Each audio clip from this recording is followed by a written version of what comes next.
Okay, under chapter 1 pa din, we have sociology. So in the sociological views of understanding the self, social situations or environment becomes a great deal in defining the individual self-concept and especially self-esteem as well. So we develop self-esteem through a group of people. Paano mo nga naman ba madidevelop yung self-esteem mo kung ikaw din lang ang nag-uplift sa mga works mo? So we try to develop our self-concept and self-esteem through the praise of other people. Yung pag sinabi, uy, yan, magaling yan. Matalino yan. Gwapo yan. So that is how we build our self-esteem. Next is we have sociological views. So we have 4. Product of modern society. So every generation, we have different sociological views and perspectives. Self as necessary fiction, postmodern view of the self. So yun yung mga oldies, like we have the 90s kids, 80s kids, and so on and so forth. And then self as an artistic creation. So how do we view our society is how artistic we are. So the self as a product of modern society. So according to Mannheim, modernization is the destruction of the self. Why? Through technology, through advancement of life and the new generation, it destructs who we are. It destructs our meaning towards ourselves. So, it delocalizes the self. So, kumbaga, yung mga roots mo, unti-unti nang nawawala, unti-unti nang na-adapt because of Western cultures. So, we have modern society questions. We have what to do. Ano bang pwedeng gawin? So, hindi natin alam kung anong pwedeng gawin because of modernization. So, sobrang dami ng options, di natin alam kung anong uunahin. Next is who to be. Sino ba ako? Sino ba dapat ako? And then how to act. Ano ba dapat ang kinikilos ko na karapat-dapat sa ibang tao or karapat-dapat sa edad ko? Okay, so I have here examples of definitions of how will you define love in terms of traditional outlook. How about modern outlook? So next is beauty, relationship, life, and then sex. Next is the self as a necessary fiction. So sometimes we view ourselves in terms of movies, in terms of animes, in terms of series, because society have influenced our experiences and behavior. We do not want to dwell on the society, kaya we imagine things that are based on our own fiction. The self is only a necessary fiction, right? The belief that cannot be proven to be true but necessary to sustain life, since people need some sense of certainty in a world of constant change. So, with this point, sometimes we avoid that change, but the world needs to have changes. Like we need to adapt in this time of situation because that is how the world change, diba? So, for example, I have here my own fictional self. So, I fiction myself in terms of how I met your mother series, through Disney movies, Sparks novels, Sherlock Holmes, and Netflix series. Next is the postmodern view of the self. So stable institutions in the ancient times, such as families and the church, do not have much influence on how you perceive yourself now. Okay? So hindi na nakaka-affect yung family and church in terms of your own decision-making because you are branded of who you are now because of globalization, media, and technology. Sometimes you yourself construct your own culture. Kaya nga minsan we adapt K-pop songs, Western songs, and then in terms of our reading habit, napupunta tayo sa European, we would like to know more about the culture and history of Hitler. Okay, so because of globalization. We have here two. We have the multifrenia and the protean. So multifrenia is the authentic self rather. It's multidimensional self with conformity with the society. So it's multi. You try to belong on that society. Like for example, in your class, you are BA, and then I made a group of all my understanding the self class. So I have BSBA, BSCS, Econ, and then BSHM. So you try to conform to that society, which is you have one point, which is the understanding the self subject. The next is protean, saying walang forever. So self is capable of changing constantly. So you jump to one relationship to another because that is just temporary. I am looking for temporary because nothing lasts forever. Like for example, din sa poll natin, no, I jot there, kilig lang pero walang commitment because walang forever. Okay, next is we have the centered self. So self is not fixed and has no enduring meaning. So wala lang, this is just me.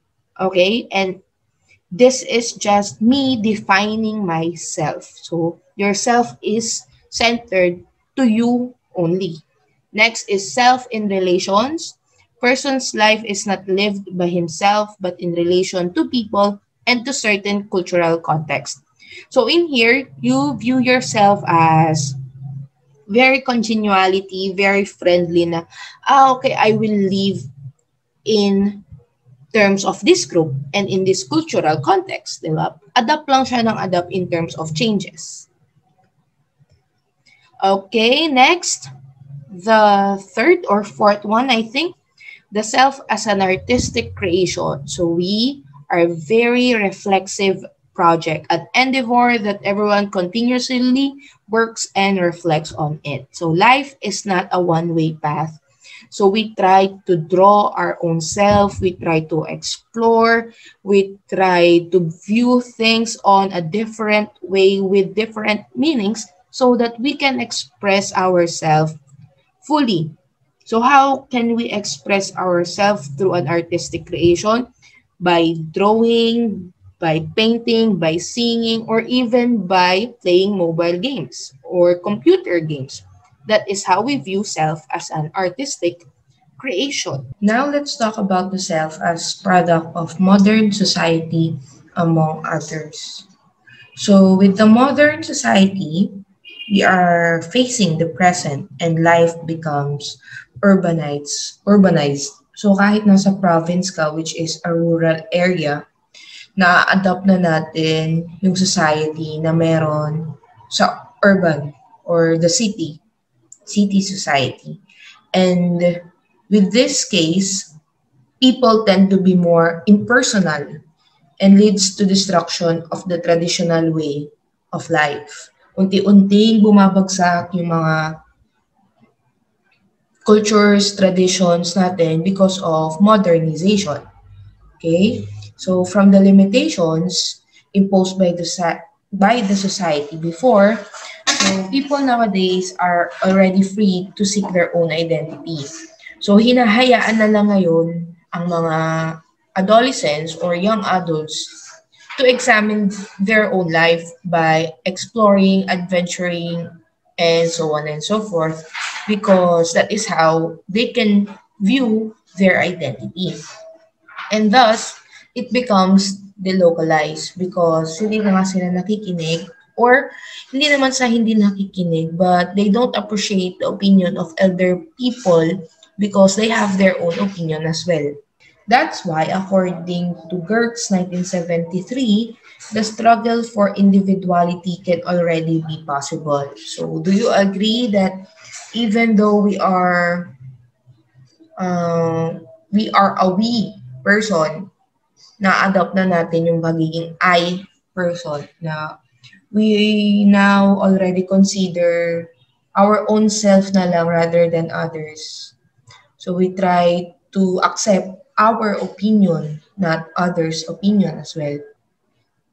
So we have here poses problems such as the authenticity of self is threatened as a result of the newfound freedom. So we have here conformity rules na okay, dapat I belong to this group and I belong to this other group. So nawawala yung originality and uniqueness of yourself because of the group norms and group rules. Next is, what is this artificial self naman? So according to Marx, human beings are being haunted and gets alienated to their own self as an effect to the images they created. So too much watching of movies or series or the others can create our own imaginary self or what we call the artificial self, which is hindi naman talaga tayo.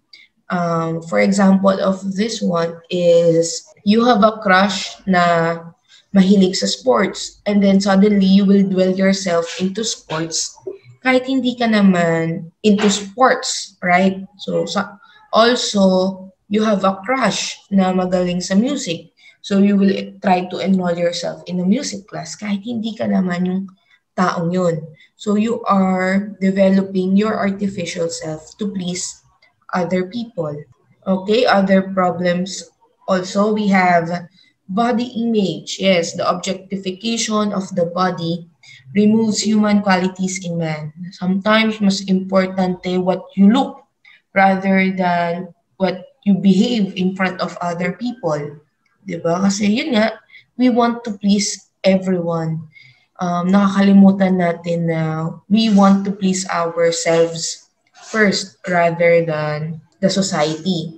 And last problem would be dehumanization of self. So sometimes we try to become not human, right? Because humanity should have rationalization and the feelings of empathy and sympathy. Pero in this modernization problem and being in one with the society, we are turning like animals. So why are we turning like animals? Kapag may problem sa harapan natin or may humihingi ng help sa atin, may ganun na lang, di ba? So, hindi na natin masyadong pinapansin or binibigyan ng issue. Okay? Like, for example, in terms of our government, di ba?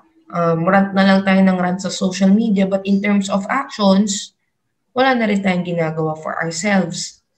Okay? So, there you go. The problems that we are facing in terms of modern society. With all the various points under sociology in identifying the self, we can state that the self is not defined by biological traits because we all have different biological traits. We can only identify self or achieve it through the process of socialization by communication, observing, voicing out our opinions, internal and external feelings, and so on and so forth. So we have here the word idiot who lived by himself and considered mentally incompetent. Bakit kaya idiot yung meaning ng word na yun? Di ba? Kasi we disregarded this term na kapag tinawag kang idiot, ang ibig sabihin pala nun is wala kang alam, hindi mo kaya gawin yung dapat gawin. But for its real term in Greek, it means that you lived by yourself and you are considered mentally incompetent since you cannot develop yourself through socialization and through interacting with other people. Okay? Now we have this person, George Herbert Mead, who is one of the founder of pragmatism, developed self-images through interaction with other people. That's why minsan we try to adopt the self-image of the other person if that is applicable to us. So minsan copycat tayo, ginagaya natin yung maganda sa iba na wala sa atin. So he argued that the self is the part of person's personality consisting of awareness, image, and product of experiences. What is the theory of the self according to MEAD? So there you go. It's about interaction, communication, observation, and the likes. He also coined the term, who am I? Right? So it is a very hard question identifying who am I. So there is a difference between I and me. So let's consider first the I. So it's about self as subject, an individual's impulse, your individualistic creativity. So when you say I, ikaw mismo yun. That is how you express yourself in your own way. Walang makakapigil sa'yo, eto talaga ako. Parang ganun. While the me, it is the socialized component of the individual that represents the learned behaviors, expectations, and attitude of others organized into a social self. So the word me is like conforming to that group of society, your learned behavior through that group of people. Like for example, you learned kalokohan from a group of people. That is considered a me. That is considered your social norm. Okay? Unlike yung I, that is your own self-discovery about yourself. So that's the difference between I and then me. So pag pinagsama mo silang dalawa, that is your identification of yourself. Okay? We have here, the I responds to the me, which is the social self. Okay? The responses of the individual to the attitudes of the others. Ito yung gusto kong response, but at the same time, hindi yun naayon sa society. So I try to set attributes to them, to that attitude. Diba? So that's the me. The I, individual's impulses, while the me is the understanding of the generalized others. The I is the subject, while the me is the object, and the I is the knower who weighs things over if it is right or wrong, and then the me will blurt out what behavior you want to express in the society. Okay, what do we have here? So, in line with MEAD's theory pa din, according to him, a person's thought, experience, and conduct are product of the interaction nga po with the society. And then social beings interact with one another through the different kinds of activities. We have here the first one, the language. Second is play. And then we have games. Let's talk about first the activity language, because without language, human communication would die, and without communication, there would be no human interaction and no human society as well. Just like the movie Cast Away, diba? What will you feel if that happened to you? Will you also do the same? Right? So here we have 0 to 2 years old, we have imitation of the sounds like mama, papa, tata, baba, and lala. So this is a preparatory stage for an individual in terms of socialization. Next is we have play. So through this activity, consciousness and self-awareness arises because of role playing and understanding of what role or what rules should be done. So we have here 2 to 6 years old. Kaya nung mga edad na to, what do you play the most? Yung mga action figures nyo, yung mga teddy bears nyo, and so on and so forth.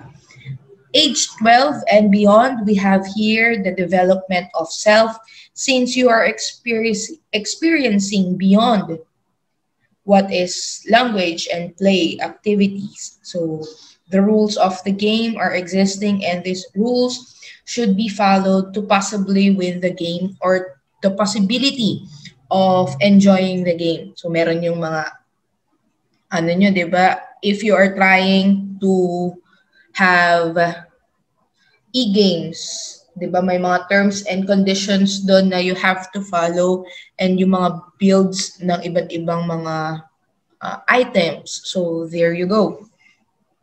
So the next person we will talk about under sociology is we have Charles Horton Cooley.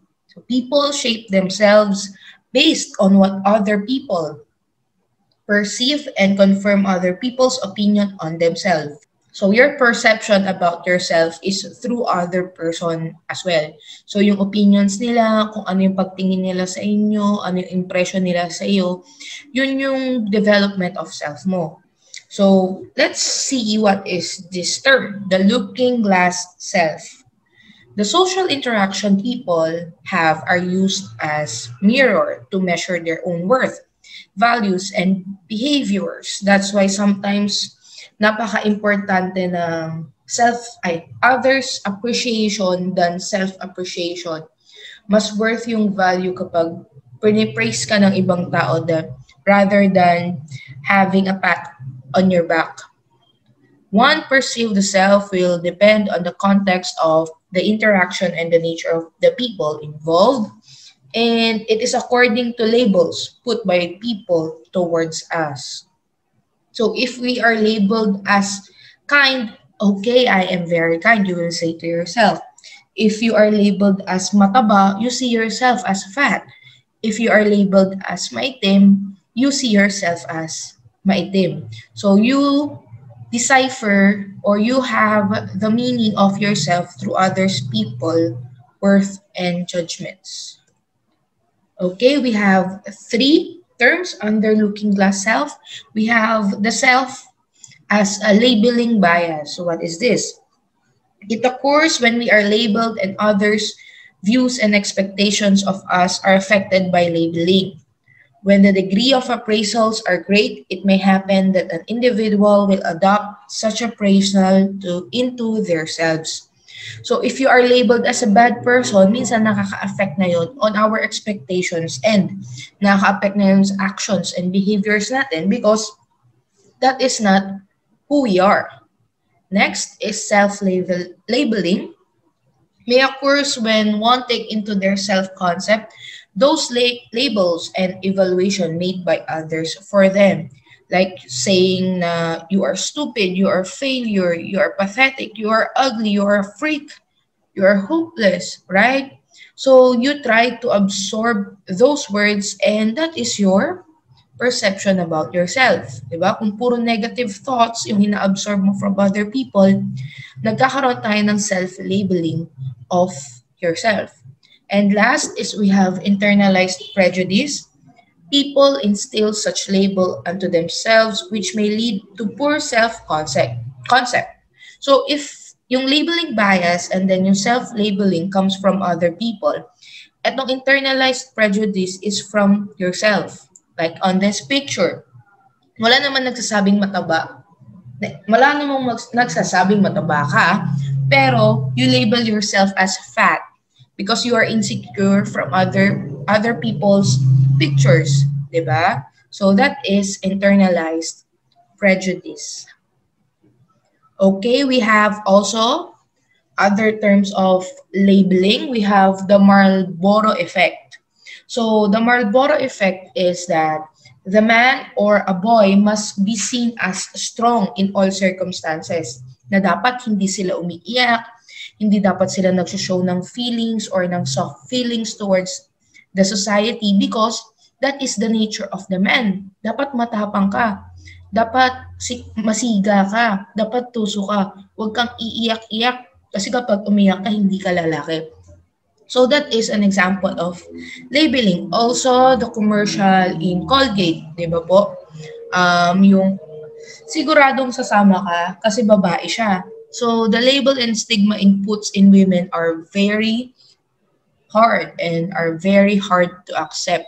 And ang hindi lang naman makapag-accept is the society or the norms.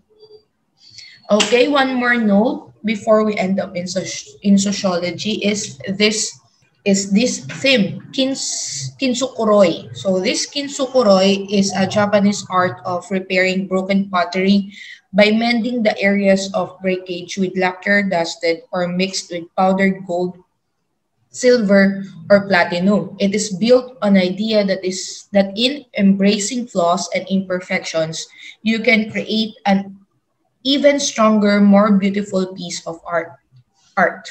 Okay? So in this theme, so pag nasira yung bowl, 'di ba? The Japanese people try to fix it with gold and silver. Just like ourselves, with all those different challenges, stigmas, labels that we encounter in the society, let's try to mend it or to fix it with our beautiful characteristics that we discover that is very innate to us. So that is kinsukuroi, to love your imperfections and to love yourself because that is who you are.